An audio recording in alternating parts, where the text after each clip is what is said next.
I want to welcome you all to the Funding Pathways and Practical Strategies for Research and Innovation Actors. I'm Dr. Ajumalo Tredako, and I'll be facilitating the session throughout. It will be a session impact filled. Let me just run you through the outline for the day and then take you through the main session for this very first 10 minutes.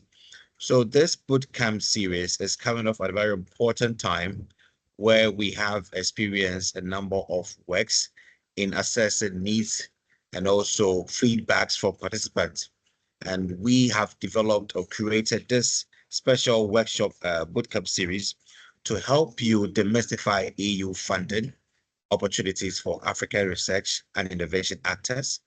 We also want to use this medium to share practical strategies to build funding resilience beyond grants and also connect stakeholders across the innovation ecosystem, from researchers to investors. And finally, I want to provide hands-on tools and resources to identify, assess, and secure funding. So if you are a stakeholder within the African research and innovation space, I believe it is a moment for you to be delighted, because this session goes a long way to help break things down for you and appreciate how the funding pathways are navigated within the EU space. And without mentioning words, I would want to take you through the activity for the day. We will be having sessions. The very first session that will be run by Crispin Sanga, who will be taking us through EU funding landscape for African R&I actors. We'll later on also have a panel discussion, which will be moderated by Ms. Isabel Tahinapa on Beyond the Grant, Building Funding Resilience. We'll also have a breakout session, two sessions, one on practical tips and resources for funding, and also one on funding opportunity assessment, resilience assessment as well. And we will be bringing the session to a close right after that, around 1:35. So you must brace yourself for a journey of insight. If you are ready, let's have your pens and papers and digital materials ready. Let's start off with the very first one, which will be an activity. We'll be having an activity. Everyone grab your smartphones wherever you are, and let's do a special session on Mentimeter. We would be soliciting your ideas and views on the matter biggest funding challenge you face. So are you a stakeholder within the R&I space and you are wondering, or you've been bothered by one particular activity or factor when it comes to gaining funding? We want to assess or solicit that idea or what that challenge is. What has been your biggest funding challenge thus far that you face trying to assess funds within the EU space? So Melanie, kindly help me project the QR code so we can have our participants scan it.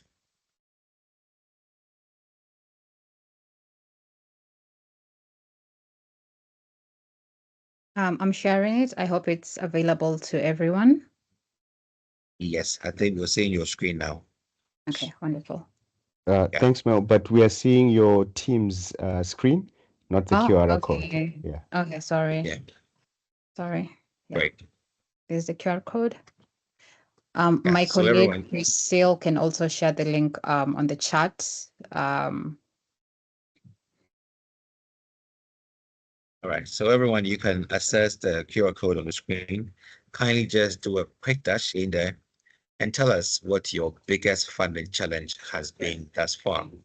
Let's build a cloud of thoughts that could be demystified for you later on.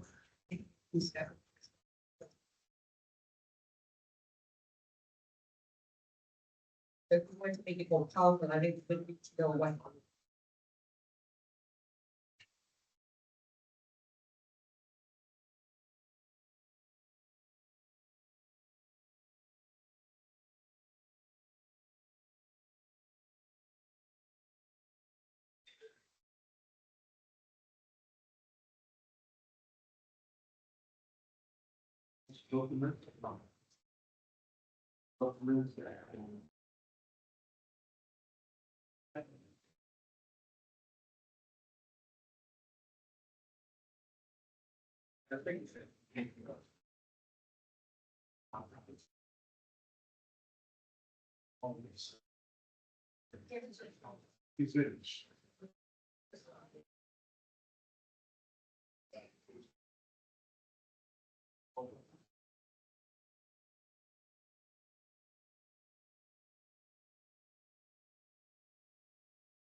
Okay, so there we have it right there.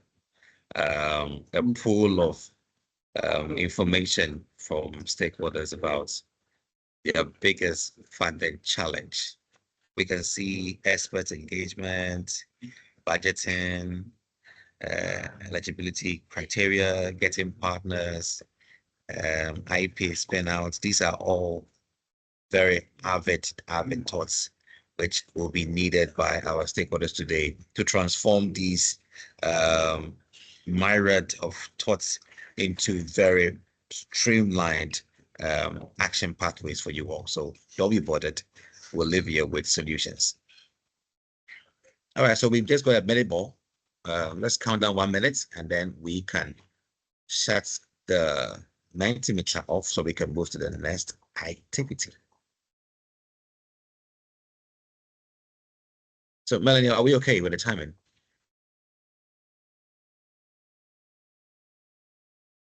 All right. So we got 41 responses. We have 47 people in the room. So let's try and wait for the 6. Hello, 6 participants who are left. Can we hear from you? We have 41 responses. The number gets bigger. It's now 48. So if you just joined the session, we are trying to solicit your ideas about what your biggest funding challenge has been as a stakeholder within the R&I space, or somebody who wishes to be there or assess an EU funding later in your career path. You may want to share with us what has been your personal challenge to funding. And your thoughts are very important. So you can bring it in by scanning the QR code. All right, and I think that is for the very first question. We would have to move to the second question. So Melanie, you can kindly please switch to the next slide for the second question with follow-up responses on question 1.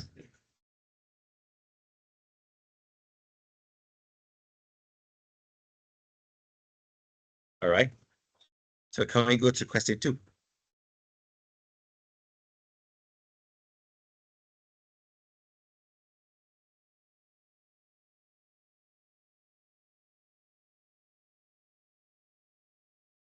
So question 2 is about how familiar are you with EU funding mechanisms? So just take in, select which of the following applies to you.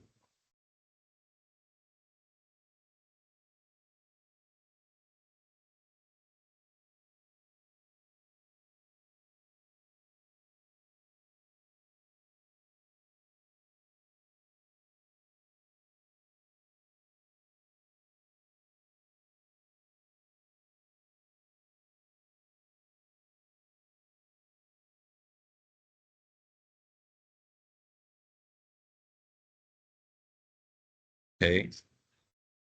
Okay.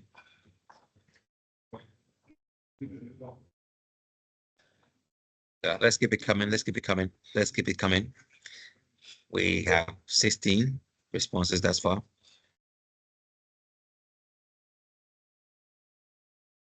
Let's keep it coming. We want more responses from you. So if you get, kindly do what to get your phone, scan the link, the QR code on the screen, and share your thoughts. So just try and use the Mentimeter to share your thoughts as much as possible.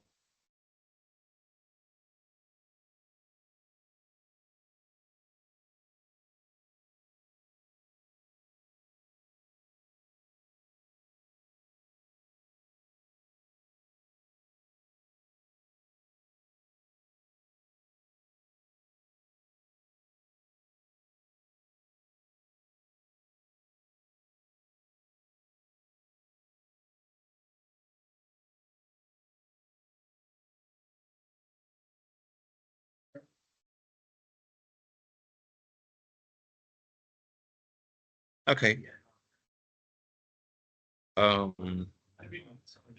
We have more people in the room, 51 participants. Let's try and get more feeds from you. We have 19. At least let's hit 20. Let's hit 20, and we can say we want to move to the next activity.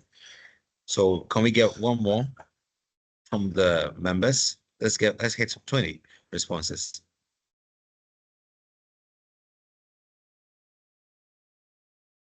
How familiar are you with EU funding mechanisms? Anyway, Melanie, I hope this Mentimeter link won't be closed. Will it be shut down? Or it will be opened? Okay, so it means that subsequently you can go there and then share your thoughts. Maybe you're still thinking it through. So whilst you're thinking through to share your thoughts, we would have to move to the next activity on the timeline for today. So you can, yeah, thank you very much. So ladies and gentlemen, the next activity that we would be performing here will be a presentation that will be carried out by one of our guests for this webinar series. And allow me to do a quick introduction of this person. He will be taking us through an overview of the Horizon Europe and relevant funding streams, and also we'll be sharing some information about eligibility considerations for African institutions, which these were found in your cloud thoughts during the Mentimeter question number 1. This person is a member of the Standbys organization. He is Crispin. Crispin is a sustainability-driven project manager passionate about fostering innovation and entrepreneurship ecosystems. Currently at Standbys Europa Centrum, he brings experience in managing international partnerships and supporting impactful ventures. With dual MSc degrees in sustainable food systems and food innovation, and a background in food science, Crispin blends technical expertise with ecosystem thinking to drive sustainable change. He is also a certified project manager in generative AI and a member of the World Economic Forum's Global Shapers.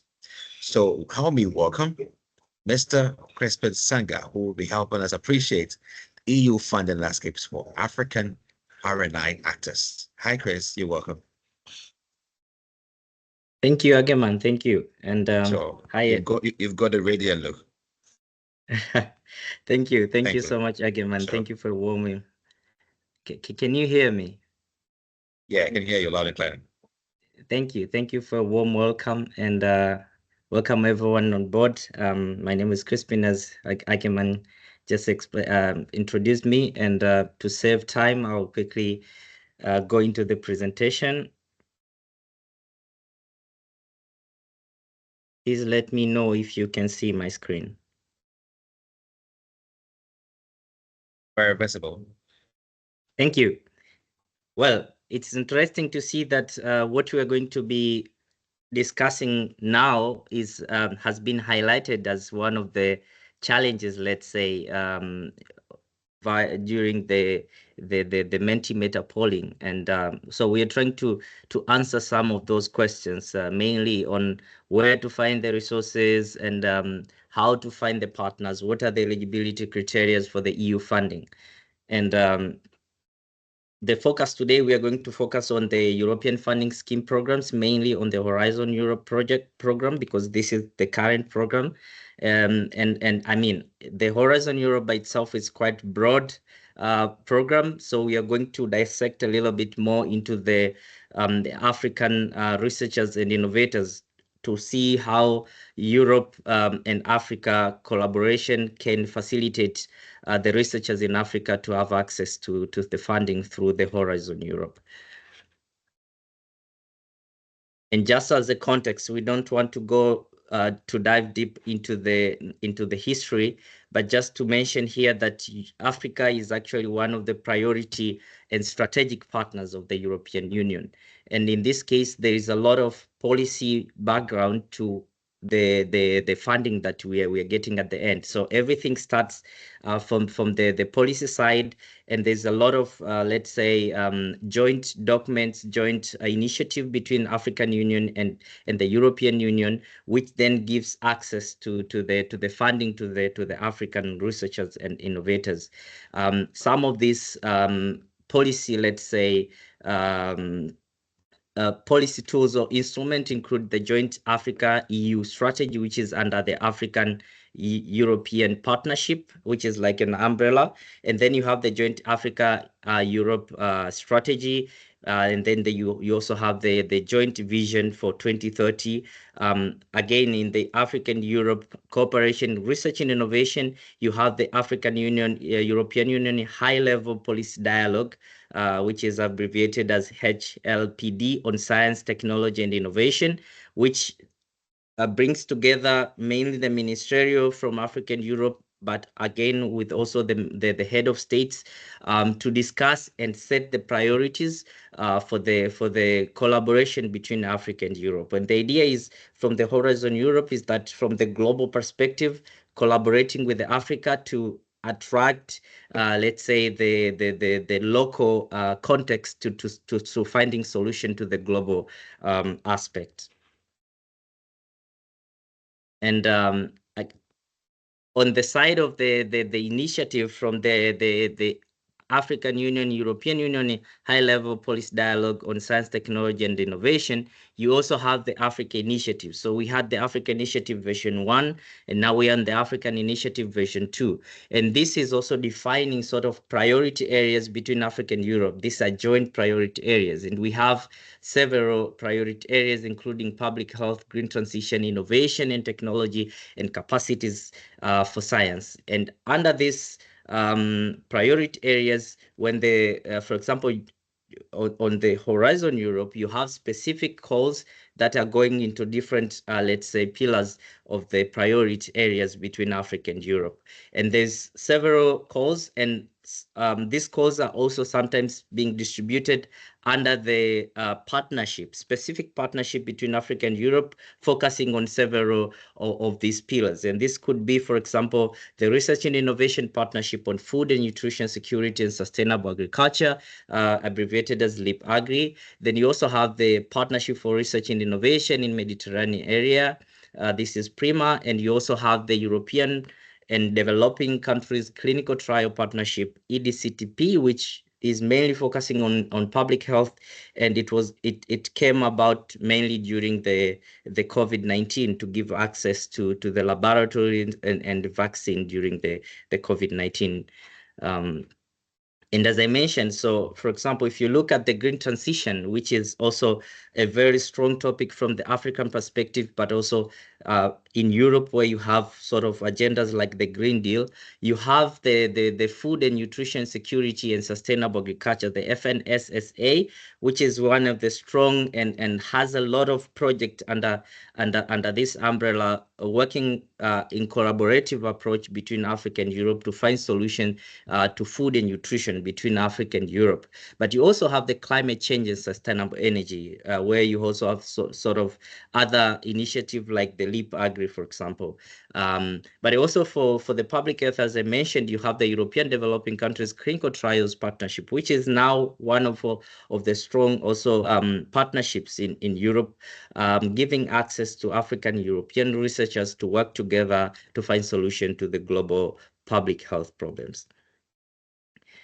Now, if we go down into the Horizon Europe, which is like a framework program, and when I say framework program, it's usually taking multi-annual approach. So you have like 7 years, and the one that we are currently in is started 2021 and it is finishing 2027.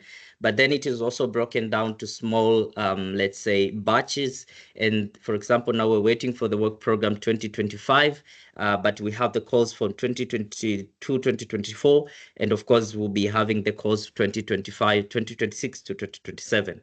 And this is an ambitious EU research and innovation framework program, as I said, it's covering seven years. And you have, again, several priorities, and one of it is in the science and technology, where the idea is to fuel European scientific and technological excellence and to strengthen the European research area.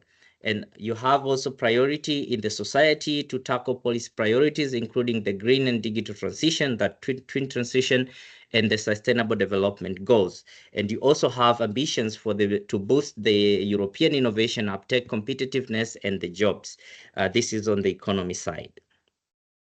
And we have few aspects that have been added to the Horizon Europe, which is open science mandate, or the open science policy, which is mainly promoting the shared knowledge and open science. So this is, let's say, integrated into the programs. But also now we also have the missions, which are strengthening the focus into solving specific pillars, but we will not be going into that direction today.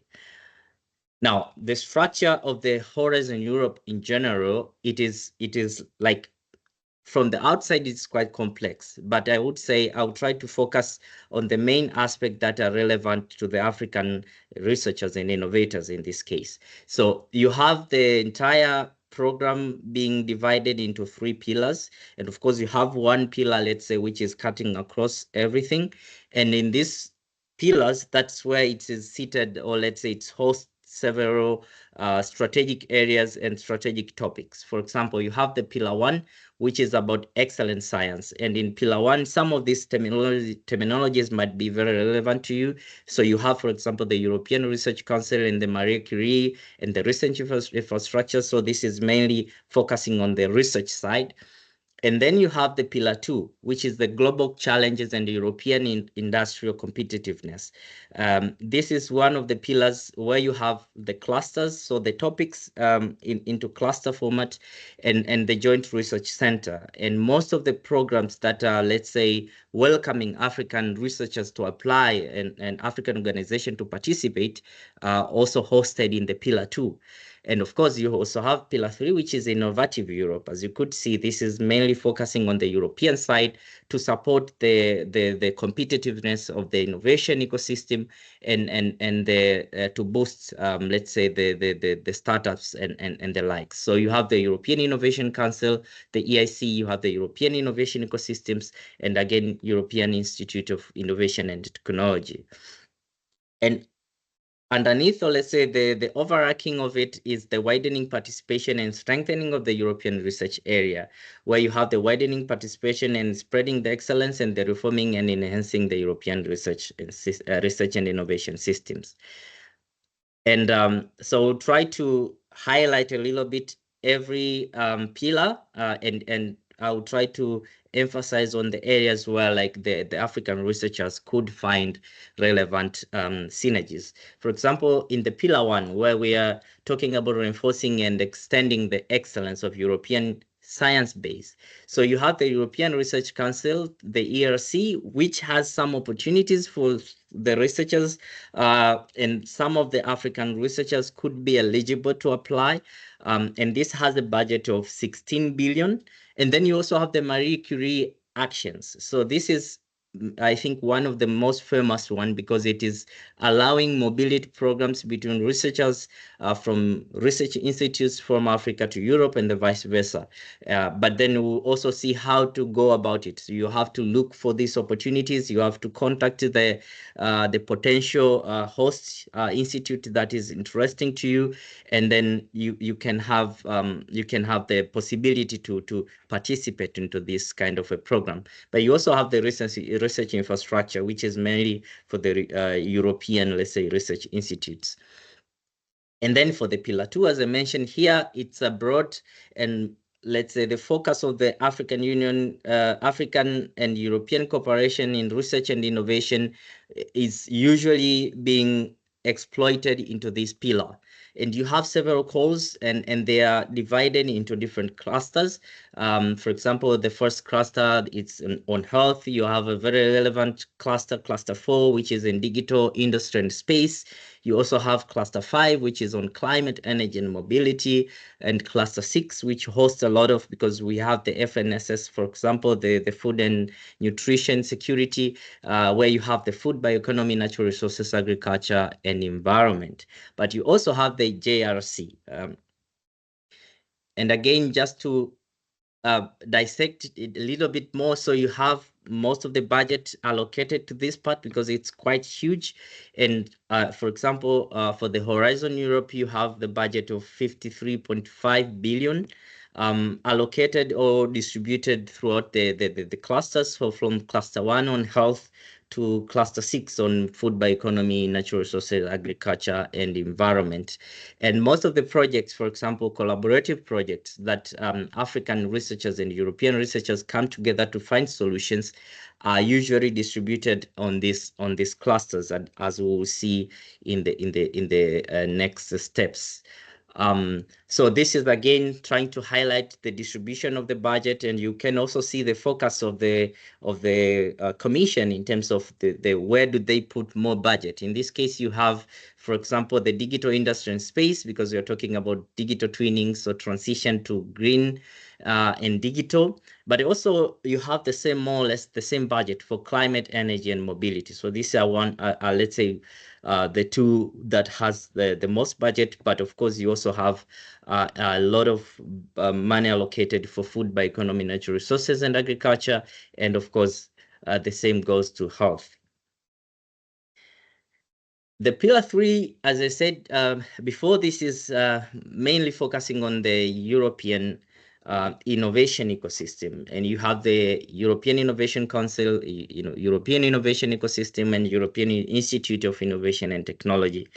And in this part, the idea is to support innovation with a breakthrough, a disruptive nature, and scale up potentials that are too risky for private investors. So sort of to give a cushion for the innovation in Europe to be able to scale up and give that support. And in this case, they create the market for the future. They leverage the private finance and scale up the companies. And it's also very much innovation centric. And the idea is to boost the startups in Europe as well as the SMEs to become more competitive at the global scale. Now, if we move a step further, the question is, yes, we have the clusters, we have this kind of let's say the budget, the billions we're talking about, the 95, for example, at the Horizon Europe in general. But how can I participate in the Horizon Europe? I think this was one of the questions that most people asked also during the Mentimeter. So there is several ways you could participate as an African to the European funding scheme. For example, you could participate as an individual researcher. So there are some tools or some schemes that allows individual researchers with, let's say, an idea to participate and to ask for funding to develop something into that area of interest. For example, you have the European Research Council and the Marie Curie, which offer parallel opportunities for researchers who want to work in Europe. And then you also have the process to follow here is you have to go to this let's say like the website and look for information about how to go about it. For example, for Marie Curie, they will have the calls, and then you have to see if you have the eligibility criteria they're looking for. And of course, it will always require you to get in contact with the institute, because usually you have a host institute who has the budget then to afford for the mobility exchange. But the other side, which I would say it's a more go-to opportunity, is the collaborative project. So you have a lot of collaborative projects between Africa and Europe. And within the room, I think you could also see from what we are already doing now, this is one of the product of these collaborative researches, where the European partners and the African partners came together with a common vision to do something. In this case, it is about supporting researchers and innovators from Africa and Europe through their journey to the market. This is what this project SEADE is doing, and this is one of the programs that they are implementing, for example, to capacitate the researchers on where to get the information, how to access funding, how to go about it. And in this case, the collaborative research programs are usually open to a lot of almost every organization from the world to participate. So there is one part of participation, and there's another part to be eligible for funding. But the participation is usually open to lots of organizations. You have several criteria that you have to tick as a consortium. But the idea of collaborative project is a group of international and European research institutes coming together with a common vision, with a common solution to a certain problem, and they're getting funding to, let's say, to explore or to develop that idea. And as I said, there is one side of participating, but there's another side of funding. So you could be eligible to participate as an organization or as a researcher, but are you eligible for EU funding? So why do I say some might not be eligible because of the criteria that are put, but most of the African countries are eligible in this case, and we have three levels of eligibility. So the first one, of course, is the EU member state, because the funding is coming from the European Commission, and all the member states of the European Union, under the European Commission, are eligible to the European funding. But after the Europeans, institutes and researchers, you have the associated third countries. And I just highlighted here the ones from Africa because these are more, let's say, relevant in this case. So we have Tunisia, Egypt, and Morocco. And in this case, for example, there's the ones that are already associated, like Tunisia and Morocco, who are eligible to all the EU programs.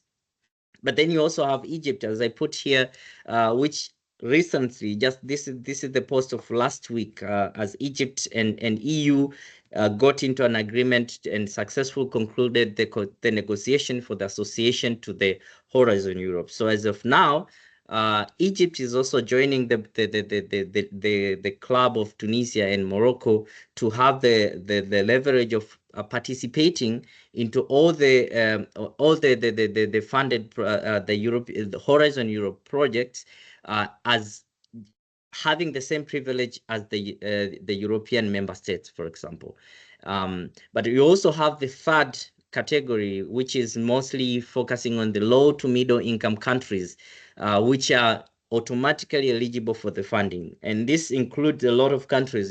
For example, I put it in the list, Cameroon, Kenya, Tanzania, Nigeria, South Africa, Senegal. There's a lot of countries, and you can visit that list. I put the list to the third country participation in Horizon, and it is giving this kind of a list explaining what kind of eligibility criteria are available.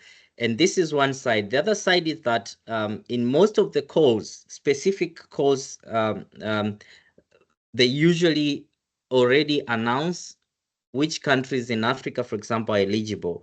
It could be, for example, in this case, I would give an example of the SEADE project that is hosting us today here.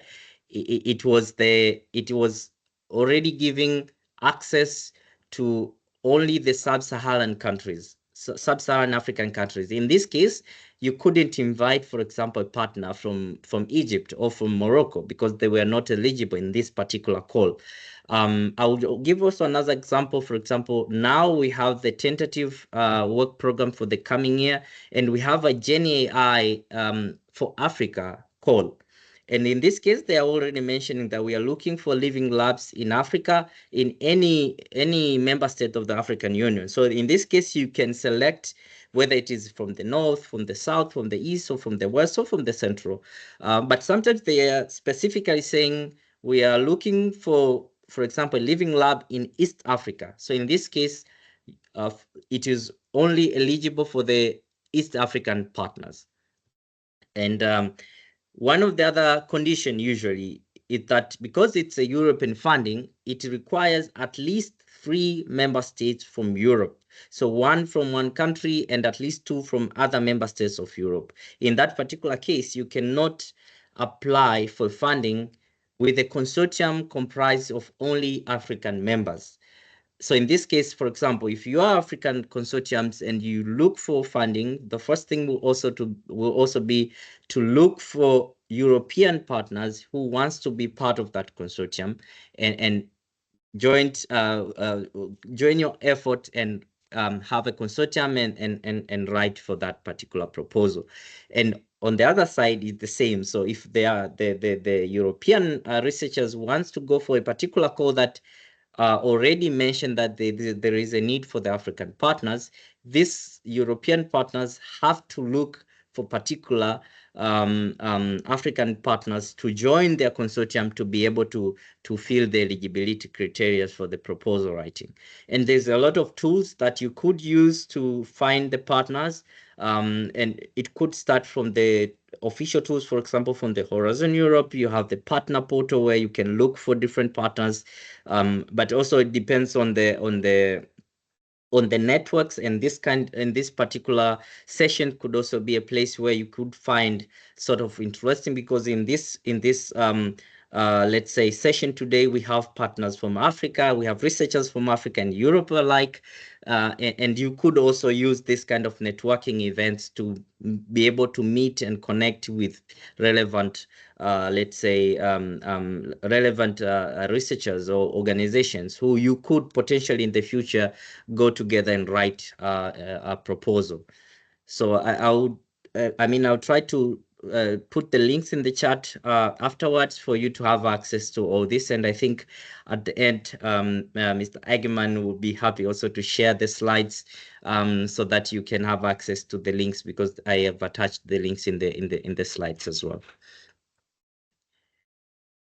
So I give you two examples that are, let's say, relevant in this session. For example, we have the project SEADE. So SEADE is about strengthening the Europe and Africa digital ecosystem through the increased research and innovation cooperation. And it is through SEADE that this session is happening. And thanks to the collaboration between partners in Africa and Europe who came together to support the researchers in Africa and Europe in their journey to let's say to the market. And the pillars, for example, for SEADE are the international collaboration and the digital transformation. And that's why we are having this kind of a session bootcamp. But you could also visit, I think the Enriching Africa Center will be happy to put the link into the chat of the SEADE project, where you can find far more opportunities for the researchers to support them in their journey to the market. And this include, for example, the soft landing. We are having learning expeditions. We're having the boot camps. Last week in Tanzania and Kenya, there was a training youth training boot camp for the young people on IT and AI. So there is a lot of this kind of opportunities that you could find through projects like SEADE, for example. But I also give an example of a practice project because SEADE is focusing on innovation. So it's a CSA, it's coordination support actions. While we have the practice project, which is let's say more into research itself. And in practice, this also brings together researchers from Africa and Europe, and the idea is to support the transition to agroecology for the farmers in East Africa. So it is being implemented in Tanzania, Kenya, and Uganda, where the living labs have been established. And we are happy to have on board today Dr. Eric Ogello, representing Maseno University, one of the partners of the practice project, who will also be sharing in a nutshell, the experience to getting partners from Europe, for example, to be able to implement this project. And of course, you could see that thanks to this collaborative approach, we have been able to establish, for example, the living labs in Tanzania, Kenya, Uganda, which demonstrate how agroecology could be the solution to the problem of food security.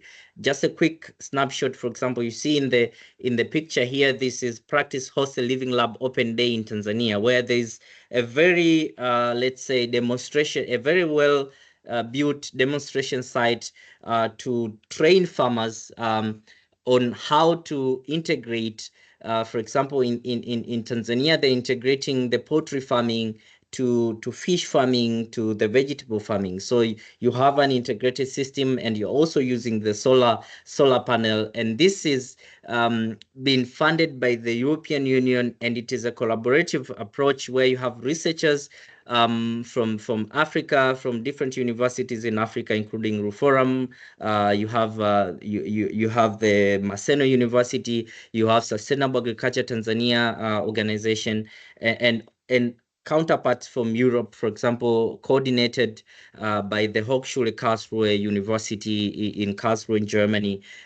Also Steinbeis, we're also supporting in terms of management of the project and financial management. And you could see that now the project is almost coming to an end, and the living labs have been established, and now they are doing the living lab open days, where they're taking farmers to the centers to explain to them, to teach them. And the idea is to then have the trainers, or the training for the trainers, to disseminate this information and the knowledge to a wider network. So this is why you should be participating. There is a lot to share the latest knowledge and the research result through the projects. You could also use this to grow your network. For example, in this particular for SEADE, where you join and then you have a wider network. We have a lot of events where you could meet relevant stakeholders in your, for example, in innovation ecosystem. Use this opportunity to mention, for example, in June on the 17th, 18th, we will be having the SEADE RNI Summit, Research and Innovation Summit in Baracaldo, Spain, where we'll be having a lot of sessions going on about the innovators, the research and innovation in Africa and Europe. We also have sort of success stories from Africa and Europe through the programs that we are running, for example, the twinning program. So if you haven't yet registered, I think the link is in the chat. Please take the liberty to register, because that is where you can meet potential partners for the next funding, for example, that you'll be looking up to. But also you get to reach your goals faster. For example, in this case in Tanzania, Kenya, Uganda, where they have been able to develop the living labs, thanks to the funding from the European Commission. So through this kind of European funding scheme, you get to develop you get funded to develop your technology. And thanks to the funding mechanism that you have several stages, you could have, for example, with SEADE, you support from ideation of the project, but you have the research and innovation and the innovation actions, which are focusing more into the route to market. So really from the finished product and to take it to the market. And if you are aware of the TRL levels, so this is about TRL 5 and 6. But also you get to work on the global project for global challenges. And this is where there is intersection between Europe and Africa, that we have the global challenges, but always attracting local perspective. And that's why it's important to have African researchers and European researchers, and you have different expertise, you have different level of technologies. By coming together, you work together in a specific solution, and everyone bring their something on board. For example, African researchers bring their knowledge, they bring their experience from the local problems. The European partners, this case, bring sometimes the funding, but also the experience in terms of technology and the development to really make sure the solutions can be tested in the local context and provide the solution. Again, just more examples of how it feels to be working in the European collaborative project, in this case Africa-Europe project. Again, this we have a picture of the SEADE consortium where they had the meeting last December in Cape Town, South Africa. You could see also on the other side, this was the visit that was done last year in September for the practice partners from all over the world meeting at the Living Lab in Morogoro in Tanzania. So you have this international aspect. It brings diversity. There's always impact orientation, as you could see, like you work on something that is very meaningful, and of course there is a strong aspect of collaboration between the African researchers, first between African researchers between different countries. In this case, for example, you have universities from Kenya, Uganda, and organization from Tanzania working together on specific solutions. But again, across the borders, working with the European organization and researchers, so you have exchange of knowledge and technologies as well. But also it's very fun. You get to travel Africa to Europe, Europe to Africa, and experience different levels of let's say development and research infrastructures. So if you are really interested into venturing or into Horizon Europe, where do you start? So this is in a nutshell, what are the steps that you need to follow if you want to then start? Assume you have no idea of what it is about. I think for Mentimeter, most people were somewhat familiar. So after this session, maybe you're more familiar, and of course we'll be sharing the resources for you to be able to make your steps to get the first step done. So the first part is to find a suitable call for proposal. So for example, as I mentioned, right now we are awaiting for the 2025 work program. So we have a lot of draft work programs rotating around, but we're waiting for the official draft. Hopefully in the coming month, it will be published. Once it is published, this is available into the funding and tenders portal. So this is a European Commission official location to find the calls of interest. And once you realize, okay, you have identified, for example, in this case, you identify Gen AI for Africa as an interesting call for you. After you read it through, you realize what are the let's say the expected outcomes and what is the impact of this call, and you see yourself as a researcher or as an organization eligible to apply for this particular call. The next step will then to look for a project partner. And this is also very important. As I mentioned, it's usually the call already stipulate what kind of a partner you're looking for.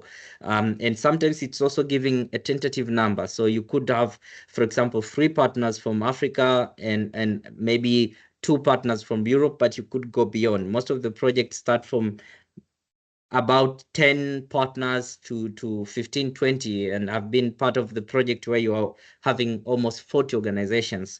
So it really depends on this, the budget the project is giving and the criteria that you have to meet. And again, as I mentioned before, you have the partner search tool to look for partners if you have not connected well enough. So here you can create your profile, you can explain what you're looking for, and of course you can approach other organization, but they could also approach you if they think you are relevant to them in this particular case.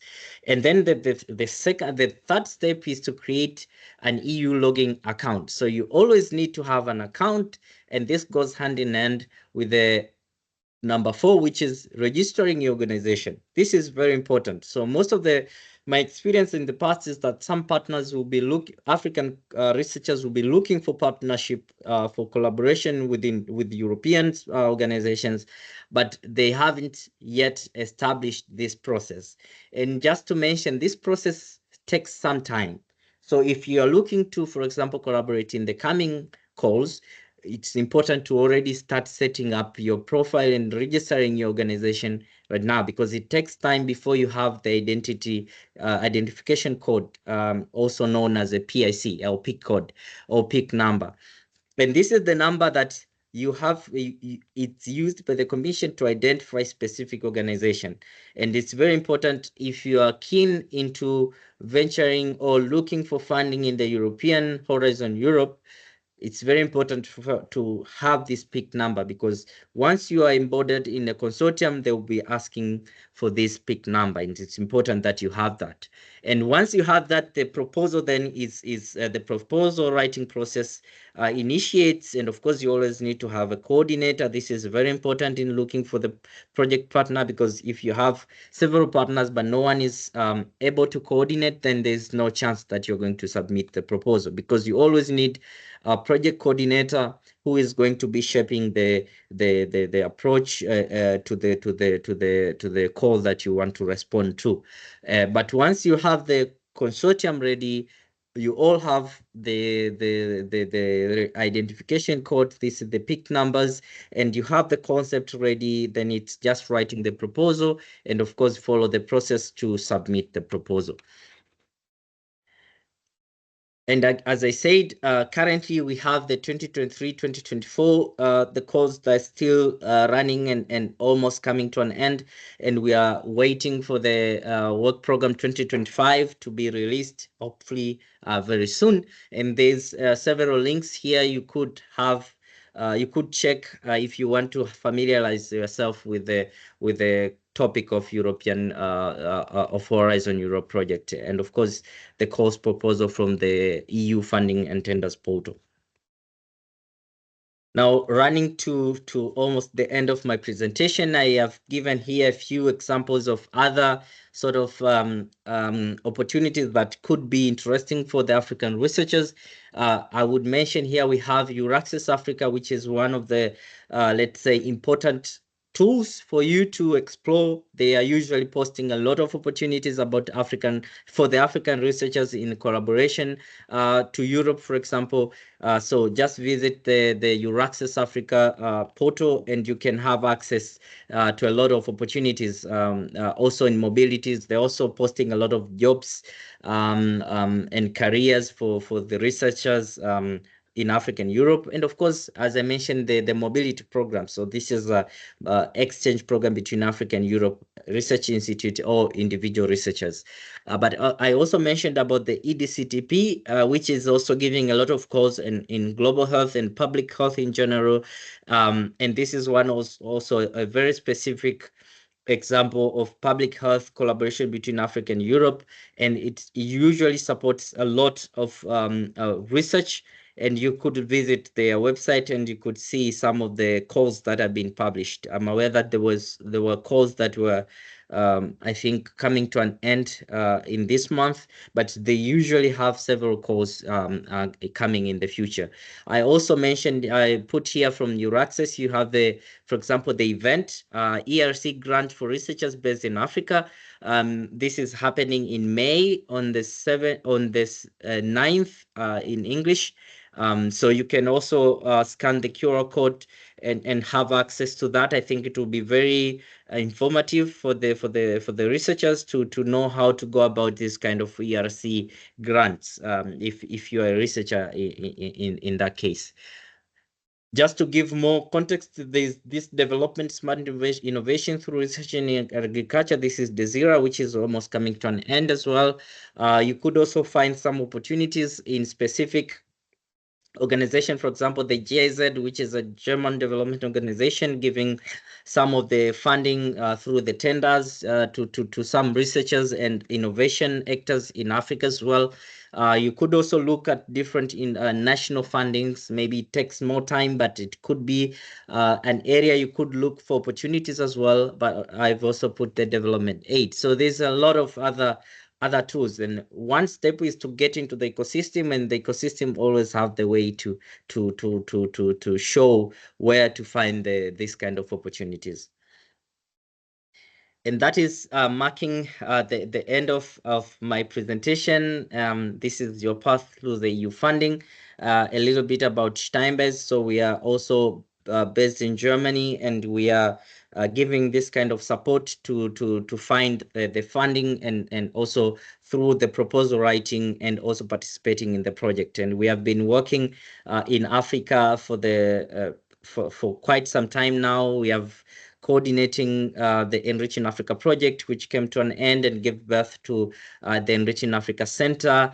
We are currently coordinating the SEADE project, which is, again, as I mentioned briefly in the beginning, that is supporting researchers and innovators from Africa and Europe in their transition into their journey to market. But we are also partners in several other research and innovation projects. For example, Practice, where we are acting as a management partner, supporting the Hochschule Karlsruhe University here in Germany. But we are also in several other projects. So our footprint in Africa is quite extensive. We also took part in EDIBNet project and several other African initiatives. And yeah, this is our team. Around almost 100 people now from different parts of the world. Myself, originally coming from Tanzania, but currently based in Germany. And yeah, that's all. So if you have any questions, I think this I'll be providing my contact details. You can reach out to us for questions. And of course we'll be sharing the slides, and yes, let's get in touch, and looking forward to seeing you into the next collaborative project. Thank you.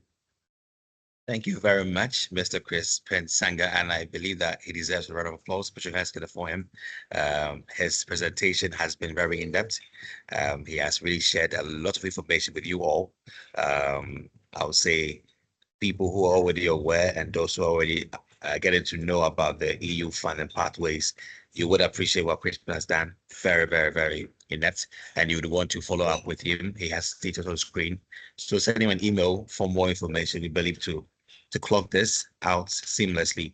Without missing words, let me also introduce to you the next session for today. We will be having a very unique panel discussion on the title Beyond the Grant, Building Funding Resilience. And this will be moderated by Miss Isabella Tete Ahinakwa, who is the Assistant TV Manager for the Association of African Universities Television, and also a Communication and Dissemination Officer for the SEADE project. Isabella, you're welcome. Thank you, Ajuman. Dr. Dapo, sorry for that. Am I audible? You are very audible. Great, thank you. Good morning, good afternoon, and good evening to you all, depending on where you are joining us today. And I am Isabella Tete Ahinakwa, as introduced by the MC. And I would like to warmly welcome you all once again to this bootcamp session organized by the SEADE project. As we've gathered here today to discuss funding resilience for research and innovation actors, it is also important to understand the current funding landscape that shapes our work in sub-Saharan Africa. And now we've all seen the recent USAID funding cuts, which have created significant disruptions across Africa, particularly in health services, poverty alleviation, as well as economic development. And these cuts have forced many organizations to confront a harsh reality that is being dependent on a single funding source creates vulnerability. Now, health programs have faced severe disruptions with clinic closures and staff retrenchment. Poverty alleviation initiatives have weakened, with millions projected to fall into extreme poverty by 2026. And also, economic growth and governance programs have also been curtailed, creating ripple effects throughout the innovation ecosystem. Now, while the SEADE project remains stable, thanks to the dedicated European funding under the Horizon Europe program, as we've all heard from Crispin, many of our partners and also the broader environment in which we operate have been affected. And these create challenges as well as opportunities for research and innovation actors across our pilot regions in Ghana, South Africa, Kenya, and Senegal. We are seeing various response emerging, like government and are pursuing new international collaborations. We are also seeing domestic resource mobilization is increasing, and private sector engagement is also being prioritized. But then, question remains about how research and innovation actors should position themselves in this changing landscape. How can organizations build genuine funding resilience, and what strategies allow continued growth even when major funders shift prioritizers? And these are the critical questions our distinguished guest panel for today seeks to explore, featuring different perspectives from academia, from funding expertise, from project implementation support, as well as investment. So before I introduce our guest, our panelist for today, let's take note of these important guidelines. So each panelist will have a maximum of 1 minute for their submission, and I'm going to keep the time for that. If you see my hand raised or the hand raised icon, it means you have 5 seconds to conclude your submission. And then also participants are to use the chat section to share their questions and thoughts, which I am going to read out to the panelists during the Q&A session. I hope these two guidelines will be followed and we'll have a very smooth and insightful discussion. Thank you all, and I look forward to a great panel discussion. On this note, I will introduce our panelists for today, and starting from the academic perspective, we have Dr. Eric Ogello. So Dr. Eric Ogello is a senior lecturer, a research scientist, and consultant of fishery and aquaculture sciences at Maseno University, Kenya. He is also the chairman of the Department of Animal and Fishery Sciences. Dr. Ogello has implemented several research projects funded by various organizations, including the World Bank, EU, World Fish, Government of Kenya, RIAMSA, and AfroNet, among others. He has published over 100 peer-reviewed research articles and is a member of various fishery professional bodies, including Africa Center of Aquatic Research and Education, ACARE. Hello, Dr. Eric Ogello, you're welcome to the panel discussion. Thank you, Isabel. Great. And moving to the funding opportunities and strategies perspective, we've already heard from him. That is Mr. Crispin Sanga, who is a project manager at Standby's Europa Zentrum. He has already been introduced by the moderator, but I'll go over in case maybe you didn't hear, to stress on who he is actually. So he is a sustainability-driven project manager, passionate about fostering innovation and entrepreneurship ecosystem. Currently at Standby's Europa Zentrum, he brings experiences in managing international partnership as well as supporting impactful ventures. Now, with dual MSc degrees in sustainable food system and food innovation and a background in food science, he blends technical expertise with ecosystem thinking to drive sustainable change. Mr. Sanga is also a certified project manager in generative AI and a member of the World Economic Forum's Global Shippers. You're welcome back, Mr. Crispin Sanga. And then representing the SEADE project's perspective, we have Ms. Shali Gurain. So Shali has over 11 years of professional experience and is currently the manager of Bondinov Afrique. As a manager, she is responsible for managing and developing the organization's portfolio of projects in Sub-Saharan Africa. She is also responsible for coordinating Bondinov Afrique international and multi-stakeholders projects with international donors. So we have European Union, French Ministry of Europe and Foreign Affairs, French Development Agency, among others.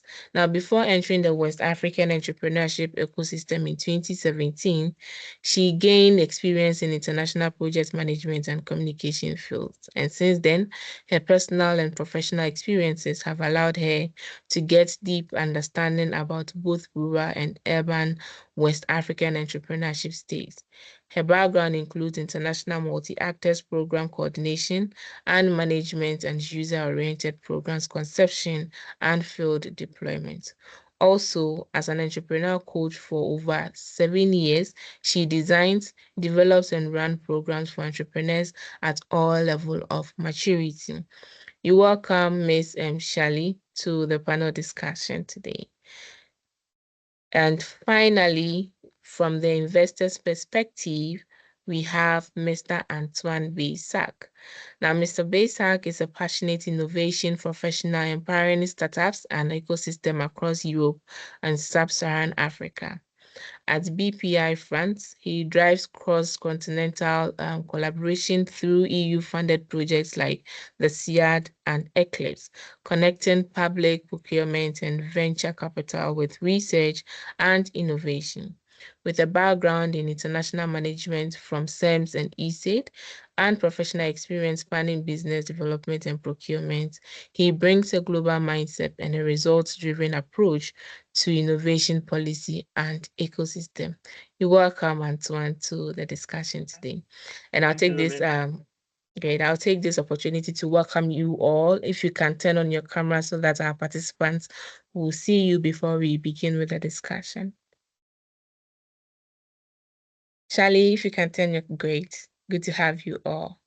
Right. So today we are discussing based on what we've seen, especially the USAID cutting funding opportunities for most of our partners. We want to look at how we can build funding resilience amidst all these challenges we are facing.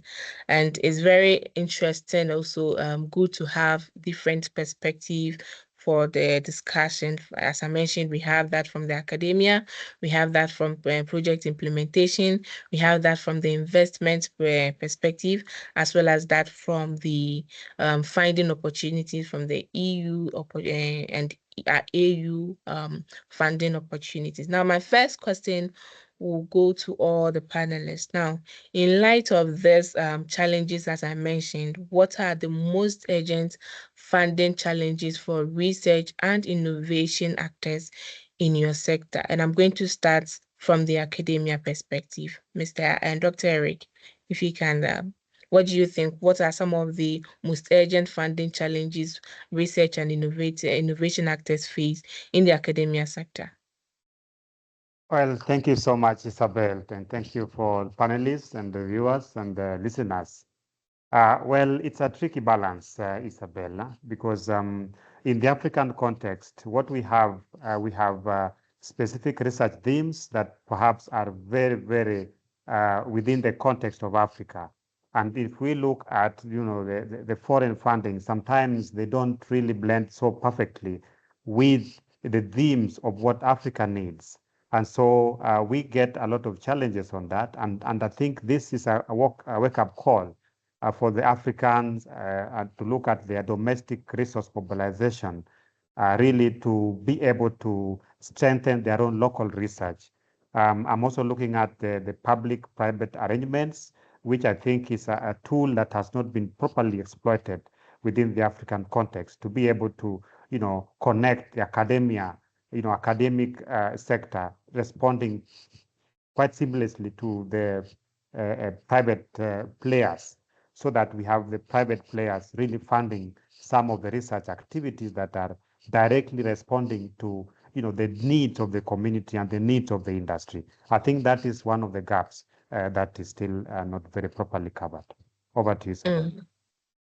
Thank you very much. Now, before I move to the other panelists, we heard from Crispin that you are involved in some projects which are funded by the EU.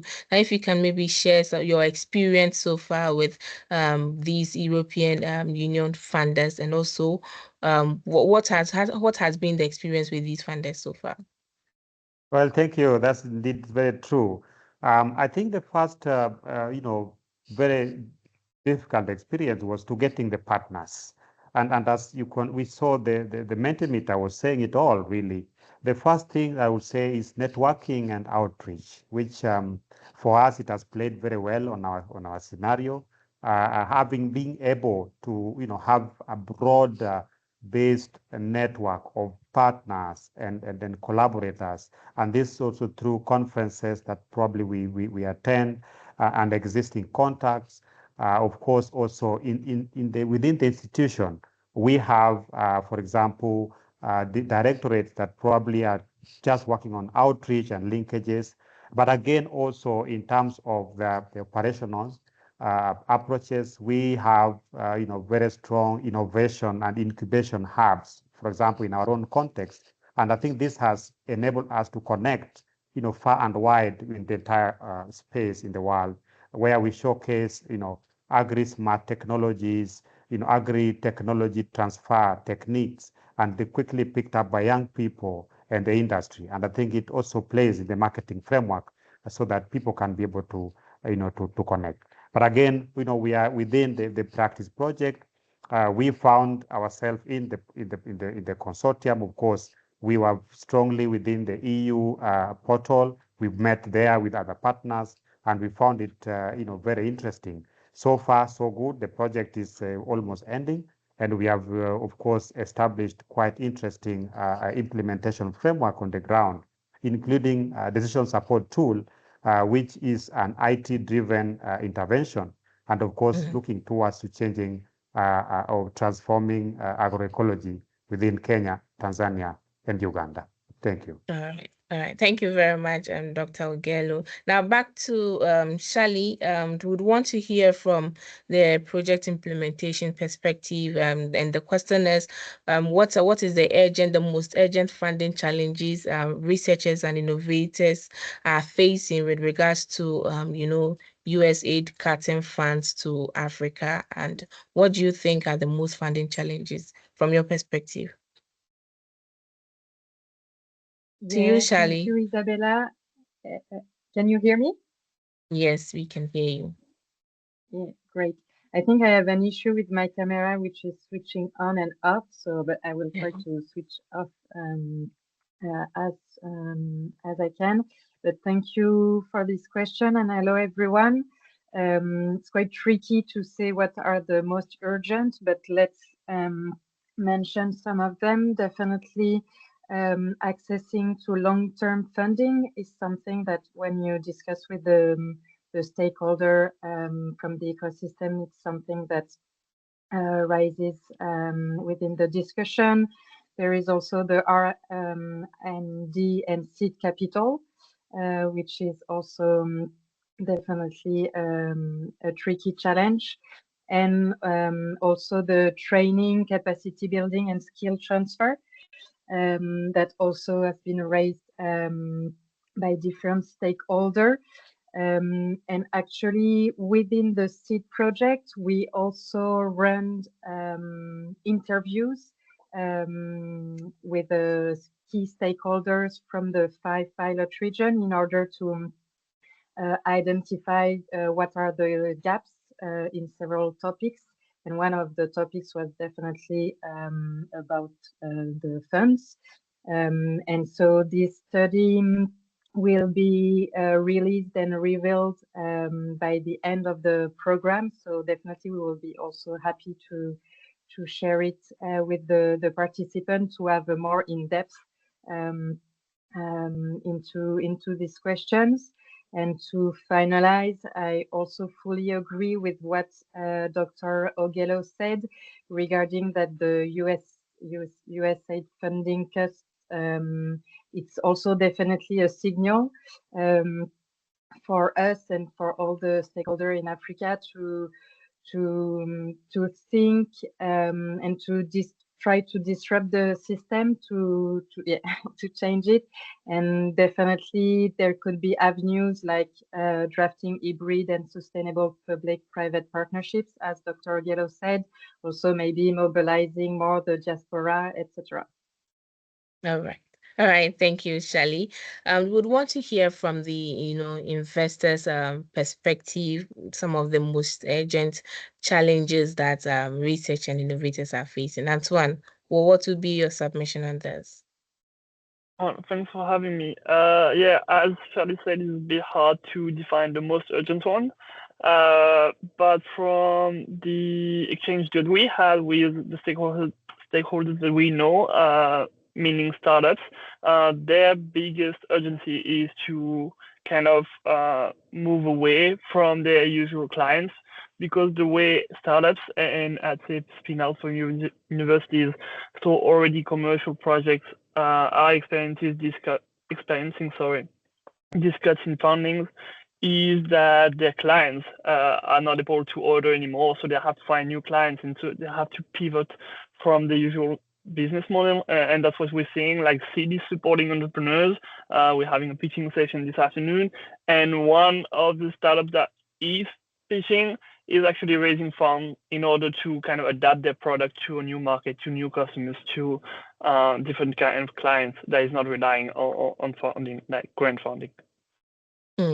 Great, interesting to know. So Crispin, we heard from you. There are a lot of opportunities which you've shared with us this morning, also encouraging us to go in for these opportunities. But then, what are some of the challenges you've heard, that researchers are facing with regards to US, cutting some funding opportunities for us? Well, thank you, Isabella, and thanks for having me again. I would say the first challenge is that the fund is no longer there. So this is by itself, it's a challenge that the funding is gone. And the problem is that the researchers were already counting on and relying on this kind of funding. So the first reaction is cry for sure, because there's no more money that was supposed to be there. The question is now whether this is a good news or bad news. And I agree with what Shali and Dr. Eric have just stipulated in the few minutes ago, that to me, in my perspective, I think this is a blessing in disguise. So it's, at first it feels like, wow, this is really happening. But again, it's an awakening call to look at, not saying, okay, we African researchers and organizations should close their doors and not go out and look for opportunities. Or, for example, it will be a shame if we say, oh, don't look at the European funding in this case. No, but I think the mindset and the mentality of the funding should change from the organization. They should be looking at this funding as a seed funding. So really looking for something that can help them build the resilience, and look at how then they use this funding to create sustainability, not knowing that this funding are not going to be there forever. And in this case, for example, what has happened with the USAID, so it is now no longer there. But if you use this funding to create let's say activities that are then going to be able to create some sort of resources for you to keep on running, then this is a blessing and not just a challenge. So I think it is a challenge, but always, as from the African proverb, whenever there is a challenge, there is also an opportunity. So I think African researchers should not look much into this challenge itself, but look at what opportunity that bring. And this could be, for example, thinking of blended mechanism. In this case, what the Shirley and Eric advised on, looking at the private-public partnerships, for example, looking at the universities, looking at the how can they have economic activities. Yourself, Isabella, representing the Association of African Universities. How do you build resilience from the universities so that they get funding, but they also have the business model that allows them to make some funding and financing and make profit from what they're making, so that they're sustainable and not only relying on the funding. So I think it is having both sides. Yes, it is a challenge, but it is also presenting a huge opportunity, and it is back to the researchers and the organization on how they react to that. Thank you. All right. Thank you very much for your submissions. Of course, it is a challenge, but also an opportunity. And just like you mentioned, we need to have a blended mechanism. From your submissions, we see the linkages. We identified the gap from the academia perspective, and then chipped in with the project implementation, which is to support the gap. And then the investors also come in with the gap that they are facing. And now Crispin is saying we should have a blended mechanism, because it is also an opportunity in the challenge. Now, it will be great to have some specific example. I know you kind of in your submission, you are trying to mention some, but briefly mention some of the examples. Maybe one example, your organization has successfully diversified through funding stream beyond traditional grants. So back to you, Dr. Eric Okeyo. Well, what are some of the example your organization has successfully implemented in terms of diversifying funding stream beyond the traditional grants? You are muted. Okay, thank you, Isabella, for that question again. Let me revisit the issue of commercialization of the research output at the various universities or research institutions. This is something that's very key. In our context, we are quite in this aspect, trying to commercialize research output, innovations coming out with incubation centers. And of course, some of them are already yielding results. I mean, we are getting also consultancy, opportunities, and this is building the universities, a fund base for sustainability. And I think, of course, we also need to strengthen our own, governmental operations. We have to look at the policies which can specifically drive the local research funded by local fundings. And I think this is something that's also very key In our context, we already have this conversation where we are discussing how can the local, we have local funds to fund local research activities, demand-driven research activities coming from the people, from the community. How can we bring on board the youth, the community, be part and parcel of research? And of course, this is a part of the self-drive, procedure or pathway. Thank you. Right, thank you, Shirley. So, what an example would you give in terms of diversifying funding stream beyond the traditional grants? What has bonding of than? Is Shirley? Yeah, sure. Yeah. Yeah, sure. Bondinov is an agency designing and implementing programs linked to entrepreneurship and innovation, both in Europe, in Africa, and between Europe and Africa. And what we've implemented is that we collaborate with private actors. So we position ourselves like an agency or a consulting firm. And this allows us to offer research and expert appraisal services for private actors with intelligence, capacity building, etc. So everything that is in our field of expertise. And for example, we worked with Orange several years on the OSVP Middle East and Africa support program for the startup. Since they didn't have the expertise in-house at that time, they identified that they had these needs. And so we worked together with them in order to design and implement the Startup Challenge support program. Okay, and then Antoine, what would be your example in terms of alternative funding opportunity?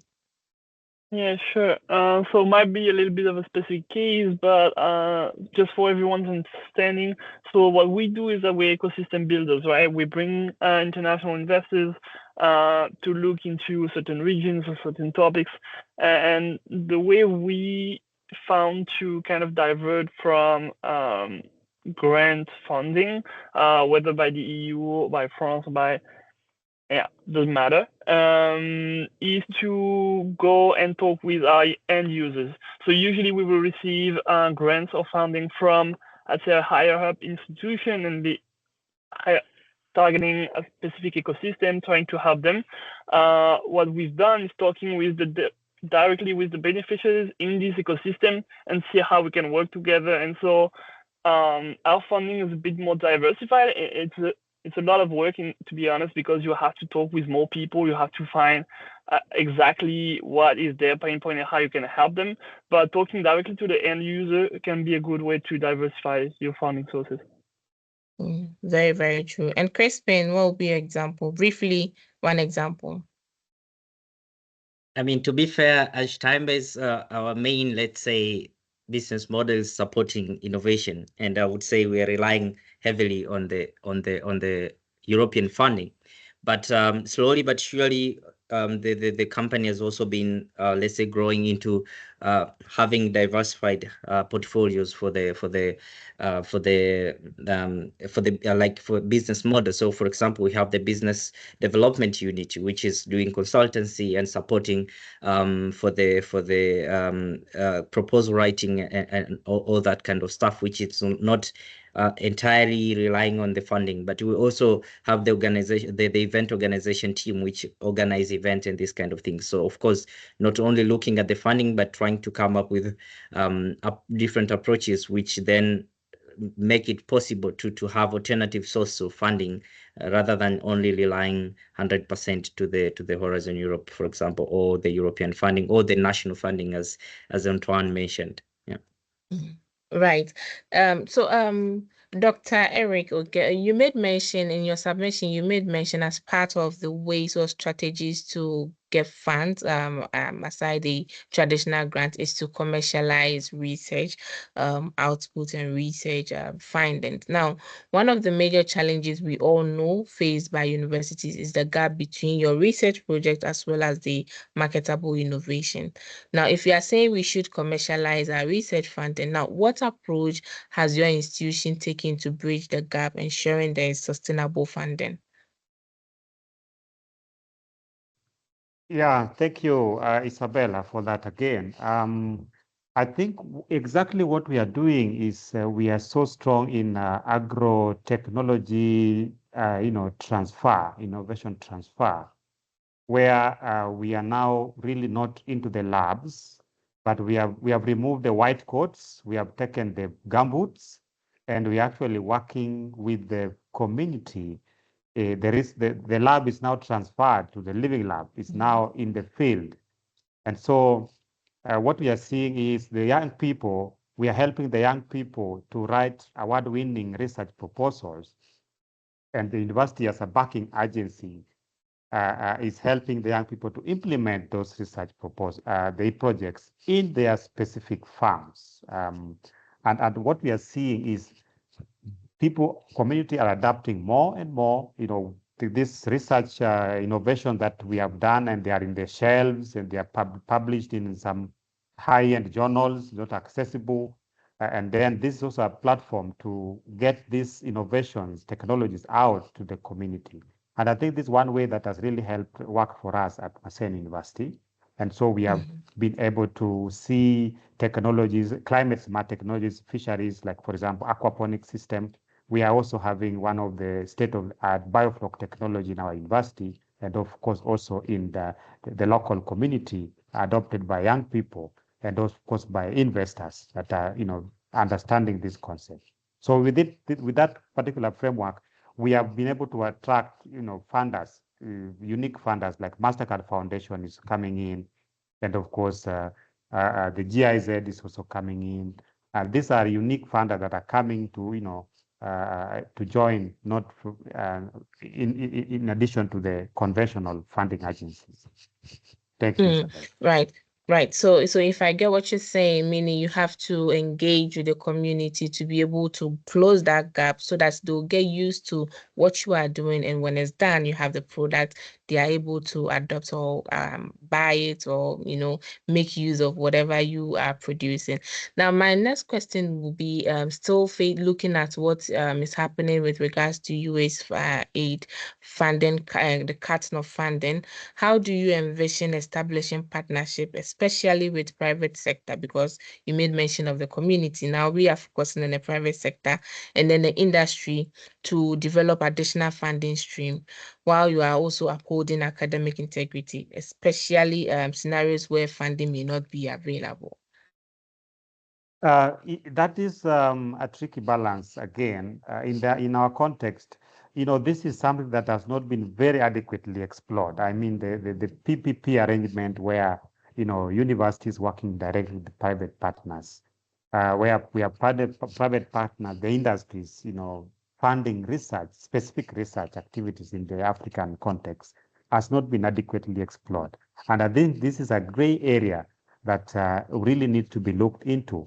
Issues of, integrity, I think we have moral standards that can handle those integrity issues.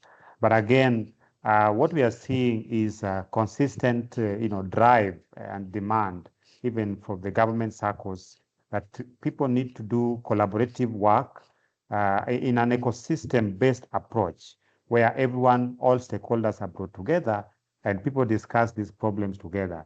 And again, in the backdrop of the funding that has been frozen by the US, this is we are still monitoring the critical impacts that as things are unfolding. But of course, we have started also to reorganize our own, funding strategies and modalities on how we can remain afloat in this kind of dispensation. Right. Thank you. Now, Crispin, back to you, still on the EU opportunities. Amidst the challenges we are facing, we still see the commitment of the EU to support initiative. Now, what practical aspects or steps can African research institutions take to enhance their chances of securing funding opportunities from what you presented, especially the Horizon Europe program? What would be the practical step? Because you are going into details, I'll give you 1 minute, 30 seconds. Thank you, Isabel. Thank you. So quickly, first I'll take what Eric just mentioned, network. This is very important.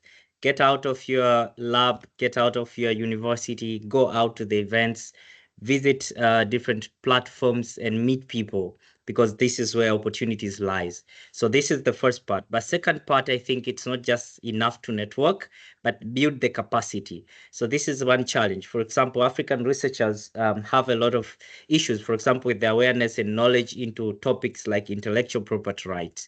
And if you're going to collaborative project, these are very important topics that you need to be aware. If you're bringing your innovation, you need to know how it works in terms of intellectual properties, and this is an area that there need to be a lot of support. And thanks to SEADE, for example, it is already giving some of trainings into this direction just for the research to understand. So also look for this kind of opportunities. We have just announced that we have the SEADE R&I Summit coming in June. You can also join either in person or online, and so many other kind of capacity building programs aimed for the researchers to build their capacities to be able to compete as equals when they come to collaborative project within African Europe. So this will be my let's say point for them. I hope I still have my 30 seconds, but I give that to you.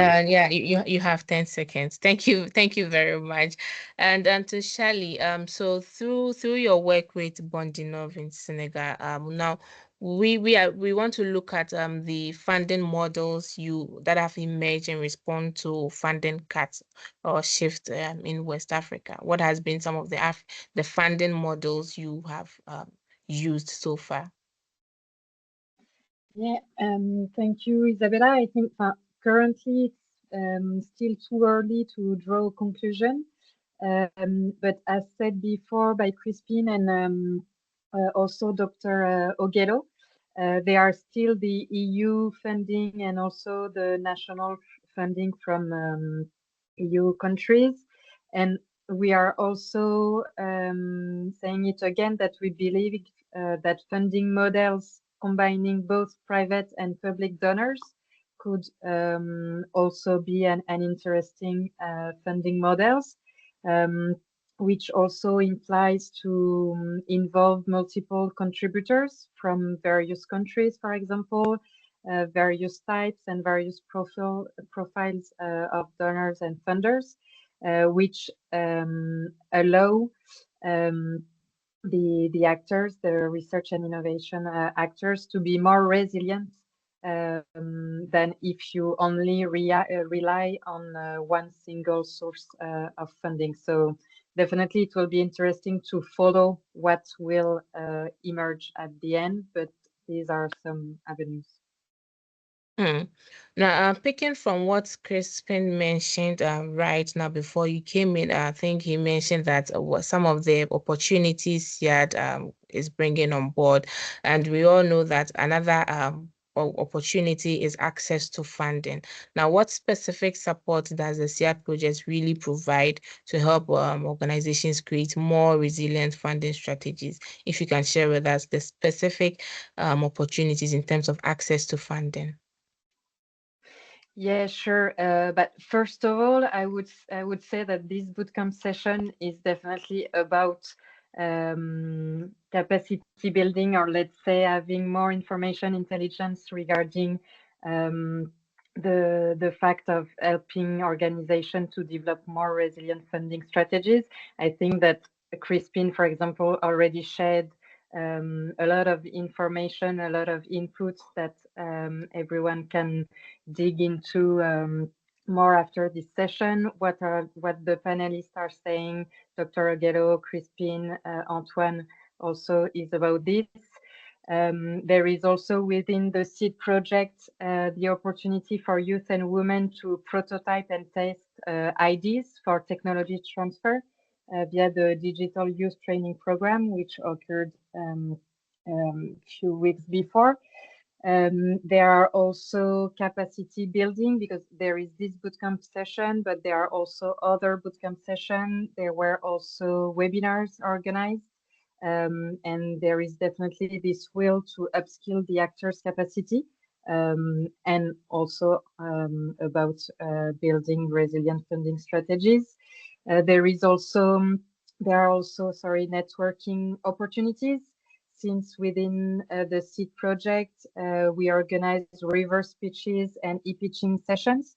If we talk more about the reverse pitch sessions, they allow funding organization to present their funding modalities in order for the research and innovation actors to better understand whether there is a fit or not with this funding organization and how to reach out to the funding organization. So if you are really interested for this session, please follow the SEADE LinkedIn page where all the reverse pitch sessions are published. And maybe one last thing also is opportunities for collaboration between stakeholders from both continents, so Europe and Africa, in order to help them to foster contact and create partnership. The funding can come after. So we implement and develop soft landing programs, learning expeditions. There is also a training program, which can definitely help organizations to develop more resilient funding strategies. Right, thank you. There are I also really a lot, appreciate. but In fact, your long. time is up, but I'll give you 20 seconds to finalize, please. Okay. Yes. No. Because actually, thank you, Isabella. There is so many activities and things implemented by the SEADE project, so I can't be like exhaustive. But maybe one other thing also to share with the participants is that within the SEADE project, we are developing some features within the Enrich in Africa Center platform, which is a website. We can share the link in the chat. And this Enrich in Africa Center platform hosts funding opportunities and also will soon gather also EU and AU tools. So it will be definitely also a really resourceful platform for all the sub-Saharan African research and innovation actors.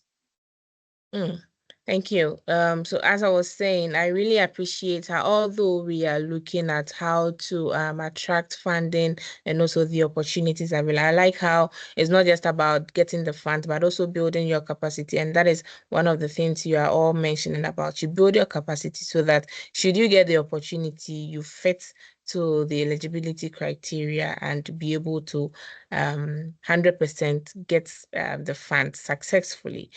And Tuan, so a participant may be listening and be interested in attracting an investor, but he or she has not done that before and may be skeptical about the success of maybe trying to get an investor.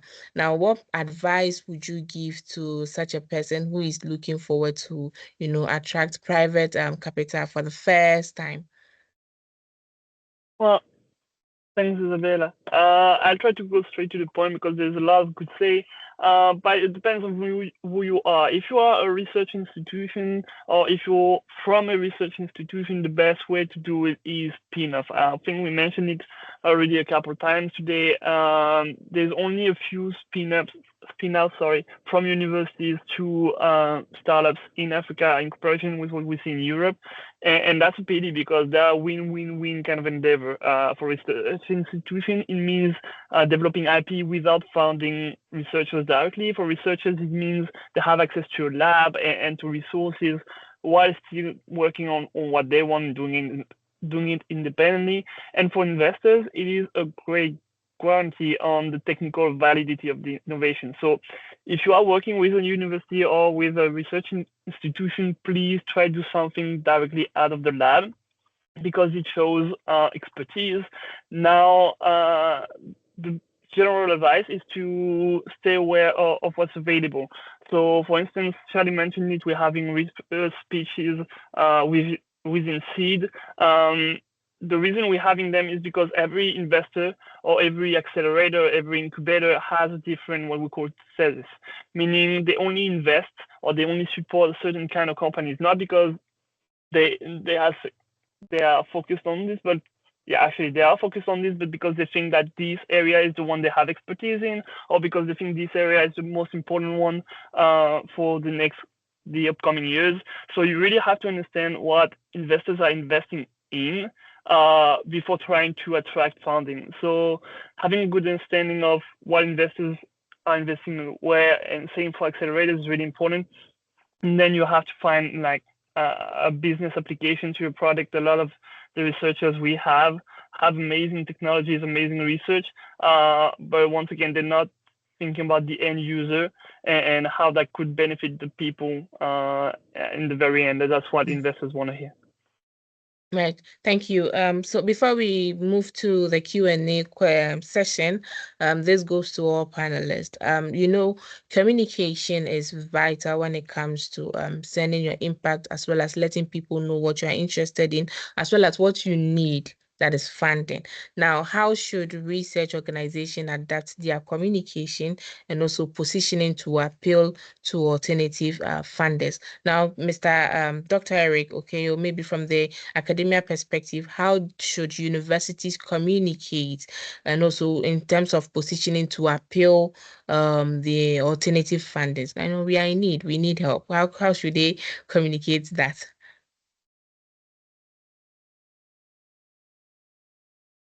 Thank you again, Isabel and team. I think from the scientific point of view, first of all, we, of course, are very intentional about open access, science, where the research innovations and the information is available for all. After all, these innovations have been found, and the data has been found using some facts and public money. So why should this information be hidden behind some paywalls that are not accessible to researchers and accessible to community? So that's one pathway that we can disseminate information freely. Another thing that we are now doing very strongly, Isabel and team, is we are now encouraging community to come to the university through open forums, research week, and communication, so that there's that free integration of the community and the university. They also understand what are the universities doing, and of course also sending students to industries, not only for attachment and experience learning, but also to help the specific industries to understand and be able to produce certain information that are important to them. And with this framework, it's enticing or catalyzing, sustainable research and entrepreneurship ideas that are actually oils that, oiling the research agenda. And through this aspect, we have actually seen some people, wanting to work directly with the university.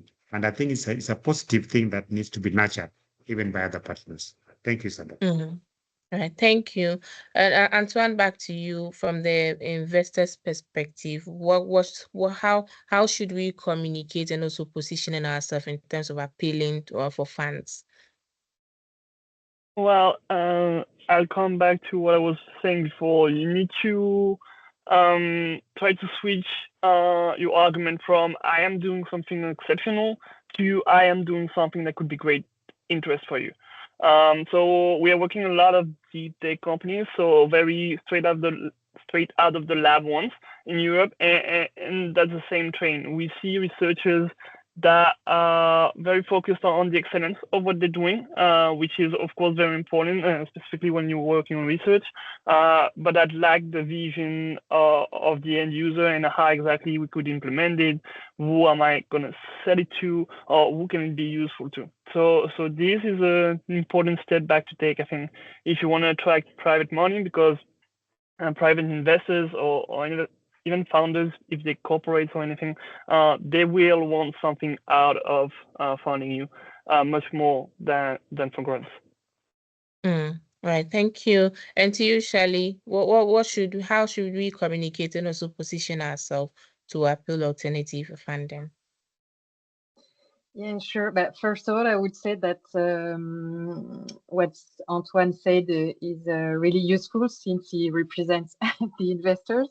So I will try to add some elements, but definitely follow Antoine's advice. I would say that research organization could put the light on their recent results and track record in order to highlight their a more pragmatical approach. In terms of message, also emphasize the relevance of continuity with regards with impact issues. It could also be interesting. One other thing would be to adapt the posture. From what I've seen more in West Africa, the idea would be to move from the role of subsidy seeker to the posture of a strategic partner who is capable of co-constructing sustainable solutions with a wide range of stakeholders.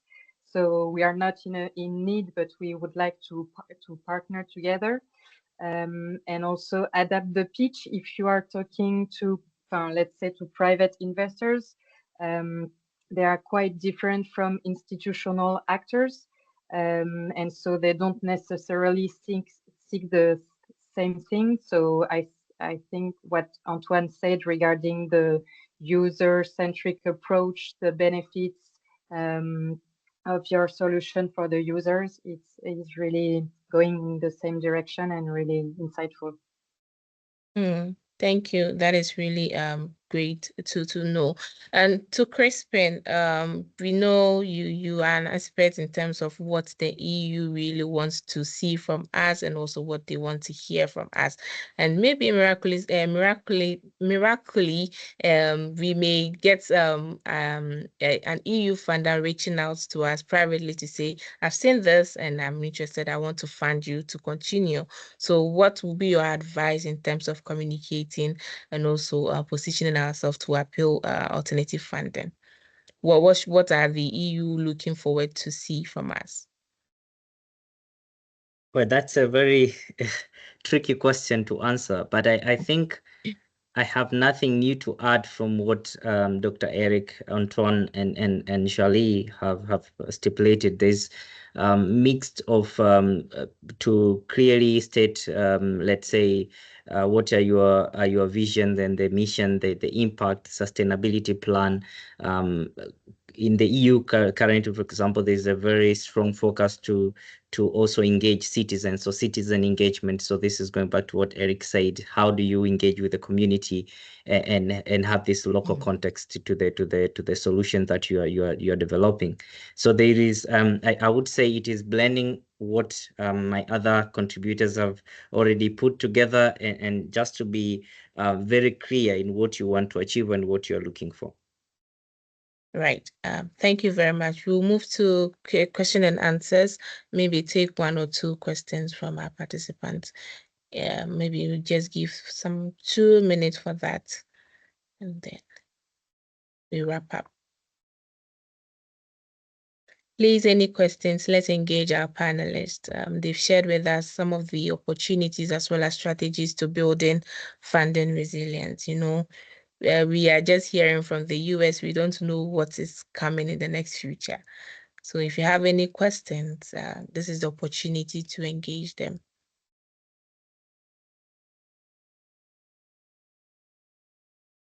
Okay, so we have one from Aziz. Please, when can we start a program with SEADE? I think this will go to Shirley. Is asking when we can start a program with SEADE. Yes, thank you. Thank you very much, Aziz, for your question and interest in the SEADE activities. I would say that the best way to get in touch and have the freshest update regarding the program to be launched is to follow our LinkedIn page, the SEADE LinkedIn page, where we share and promote every activities that we will be doing. It can be call for applications. It can be also yes, registration for bootcamp sessions, etc., etc. So yeah, you will have all the information and the updates. Let's say both, whether on the SEADE LinkedIn page or on the SEADE website already shared by Crispin before, and I will just share the LinkedIn page in the chat. Okay, all right. Are there any other questions? Let's see. Anybody with a question to our panelists? Right.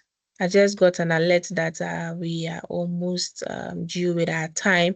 So before wrapping up, maybe what would be your last words in terms of your perspective? So Mr. Ogeyo, maybe your advice to universities in terms of building resilience. I know we've talked so much about it, but 30 seconds, it's just one word or two to our universities, and then coming, Charlie, to project partners. What will be your last words? And then goes to Antoine, then lastly Crispin. So Mr. Okeyo. Thank you again, Isabel. We are getting ourselves in several pandemics. We just came from COVID pandemic, and now we are in another economic pandemic, facing the whole world. And therefore, as researchers, as communities, we need to be very alert. And I just want to advise to all of us that this is the time to, strengthen our resolve. Be very clear what we want to do and be very objective on how we want to do them. We must therefore reorganize our local context and be able to be very clear, precise, and of course be objective. Of course, we still have partners who are still wanting to partner. Let's embrace, let us network, outreach, and build strong and sustainable partnerships for sustainable research and development in our various contexts. Thank you. Hey, thank you. Charlie, your last words. Yeah, but I think Dr. Ogeyo summed it up very well. So yeah, I would say one practical key takeaway, which is really easy, the most easy, let's say, to implement immediately, is really networking. Go and look for cooperation between actors, even actors that are not the traditional ones you used to get connected to. So you can identify synergies with partners that you're not used to work with. So yeah, network. Thank you. Network. And Antoine, your last words. Our time is limited. Once again, very similar, but like thinking about your unique selling point, what exactly is the pain point that you're solving for your partners, and trying to see how you can adapt your activities so that you're actually answering to specific problems, because then you would attract more specific funding as well. And I believe if you are a small organization that has limited resources, you're also more flexible to adapt what you're doing and what you're offering in order to be more relevant to your partner existing on you. All right. And Crispin, your last word, please. Yeah, I also second the network, but again, build institutional capacity by training and capacity building, but also try to connect and build, let's say, strong partnerships. Right. Thank you very much. Thank you all for joining us today, and also to our panelists for your insightful and valuable insights with us in terms of building a resilient funding opportunities. I wish I could give some key takeaways, but just like David mentioned, networking, building your capacity. I think I had a policy implementation that supports local research, and also networking again. Thank you for your attention and thank you for joining us today. Back to you, Ajiman. I know we've chipped into your time. Apology for that. Apology accepted, Bell. And I would actually love that you all put your hands together for Isabella. That's been a great run of moderation, trying to tease out very important insights from all of you. Mr. Chris Sanga, Dr. Eric Okello, Antoine Basak, also from Charlie Guerin. Thank you so much for your comments for the session. Just to announce that we wouldn't be able to exhaust the 2 breakout rooms where we'll be having some close interaction with some 2 experts, Mr. Gideon Breffel from Hyperspace and also Mr. Tendai Pasipemere, also from EIAC, to have close encounter with them on the funding pathways, questions, the resilience aspects, and also the practical tips. So what we'll do is that they are going to share their email addresses in the chat box. So every participant in here who wishes to also get in touch with them on some practical tips to get funded, and also how you could also navigate your way through the funding resilience. You can also get in touch with Tendai or Gideon so you can get information that you need. So that is it for that part. And at this moment, we are wrapping up for the day. It's been a long day, but very, very, very impactful information, detailed, right, from all the experts and speakers. So kindly put your camera on. You've all been enabled. You've all been given the access to enable your cameras.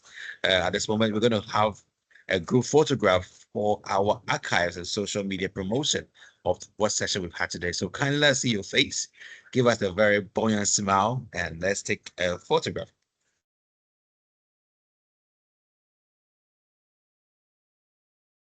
Okay, we're still waiting for some others.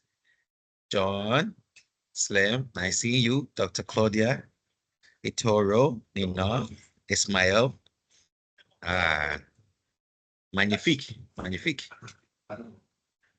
So we're waiting for some other members to help us. We still have some blank space, yeah. So a few more. So John, are you here? Agiman, I don't know if there's anyone in the audience who has any question. The last 1 minute that we have, or 2 minutes. Yeah. If anyone has a question, feel free to unmute yourself. Okay. So let's take that before we wrap up. Throughout the session, from Crispin's presentation to the panel discussion, is there any follow-up question that anybody has? You have the room to share your thoughts. All eyes are on you. We have the spotlight on anyone who wishes to share a comment, a question to any of the presentations that have been shared thus far.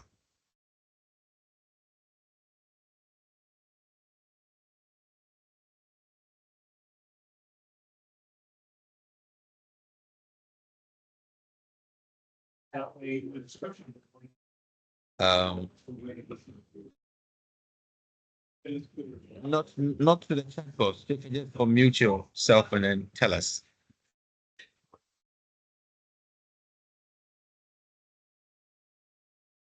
Or maybe you're comfortable putting your comments or question in the chat box. I'll read that for you.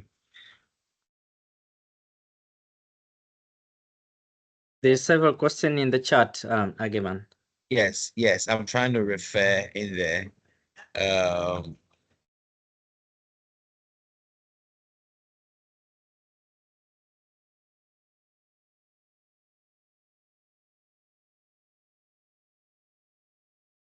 Okay, so I think that someone is asking, Aziz was asking if you could, when they could start a program with SEADE. And I think there's a link that has been shared, the LinkedIn page, so that would at least resolve that issue with when they could get a program with SEADE. Someone was asking about if Morocco was part of the 10 countries, or when, what about Morocco? I think it was a question about Morocco. SEADE focuses on 4 parallel regions: Ghana, Senegal, Kenya, South Africa. And I think Aziz asked, what about Morocco? I don't know if there'll be a feedback for that.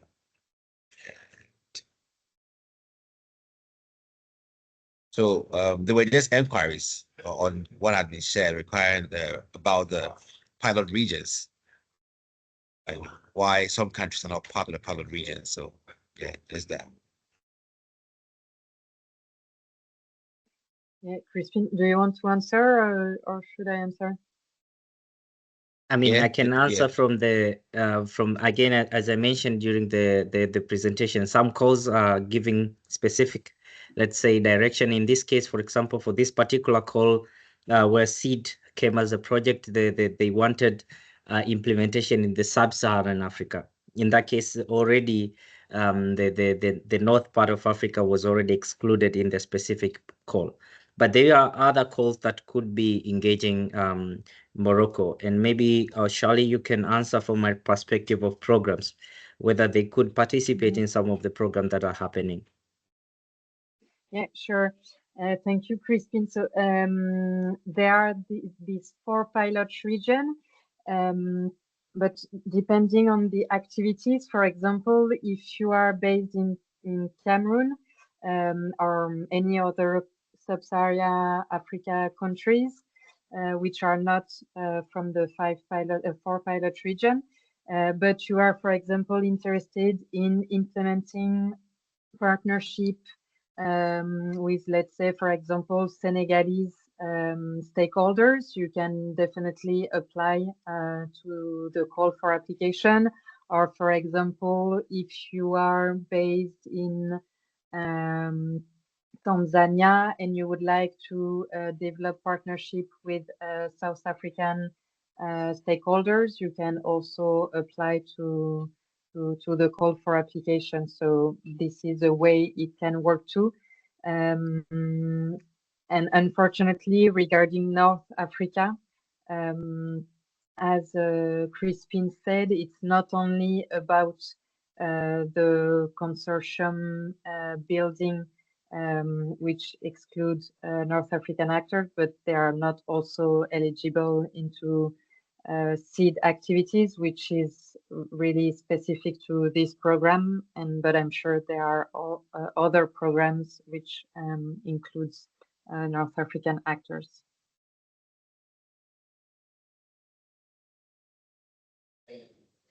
Very well. Thank you very much, Charlie and Crispin, for the elaboration you made on the issue of the pilot regions. Melanie, are we good to wrap now? Yes. Oh, splendid. Yeah, so a very final appreciation to all of you.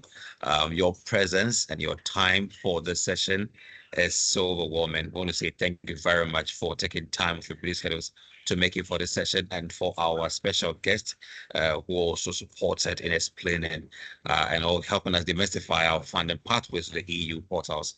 We appreciate. Our goal is that we've enabled and empowered every one of us as a consortium and also individual researchers to navigate our way and acquire funding for our project as researchers. And we will look forward to share these successes amongst each other as we progress on. On this note, I want to say thank you, and also to remind us all of the next section of the bootcamp in September 2025. So as we leave here, we want you to note that in September, we will also be continuing another level of discussions on the bootcamp series